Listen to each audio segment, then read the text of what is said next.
So for those who have not yet realized why the New York Times should be relegated to mediocrity at best and not be the preeminent print journal, please take a look at yet another exhibition of bias that is, well, clearly meant to sway people. It is a piece in Sunday's Times by David Leonhardt, a comparison of two Virginia candidates for governor. Glenn Youngkin is the Republican, Terry McAuliffe, Democrat, looking to get back his seat. He was the governor 2 years ago. So an ostensibly balanced, but not in the end written as balanced, piece greets us.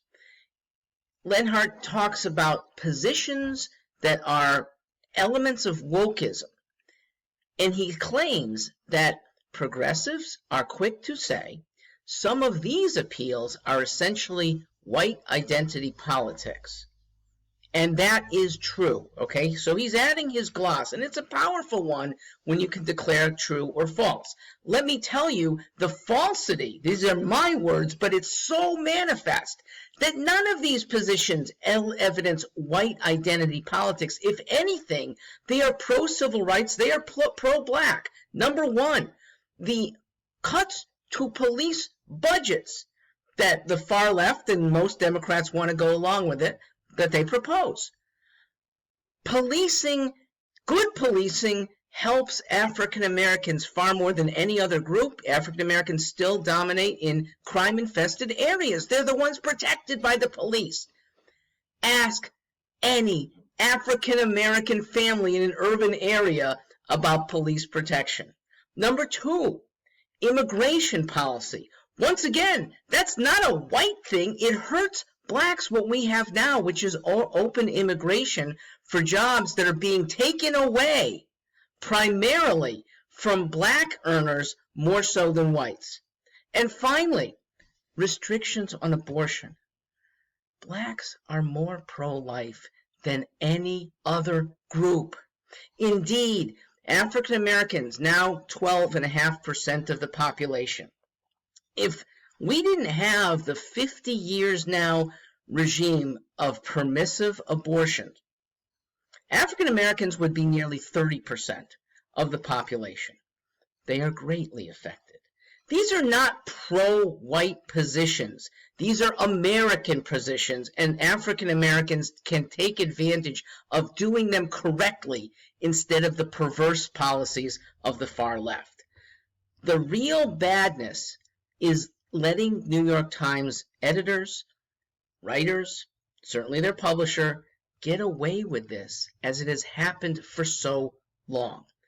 The best thing that the next Congress could do for freedom is to take off the permissiveness that it has given big media. Now, I'm not sure the New York Times has taken advantage of it, but Facebook and Google and Instagram certainly have taken advantage of a failure to enforce IRC Section 230.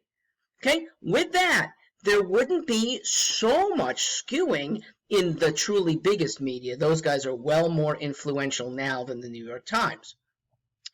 That would be Congress's best job, to encourage true freedom of the press and freedom of speech. Going back to Virginia, there was another governor who highly espoused freedom of the press. That would be 240 years ago when Governor Thomas Jefferson, who had a 2-year term during the Revolutionary War, was in the governor's seat in Virginia.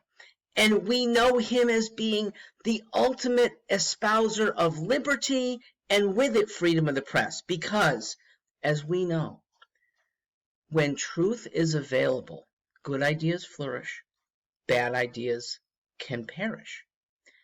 That fight among free-to-fight factions was what our founding fathers wanted, and it is still good today. Jefferson had a vitriolic press against him and for him.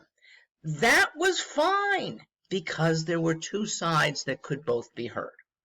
When only one side is heard, or when one has this cachet like the New York Times has had for 70 years now, we lose our information, we lose our freedoms, and we lose what America's about.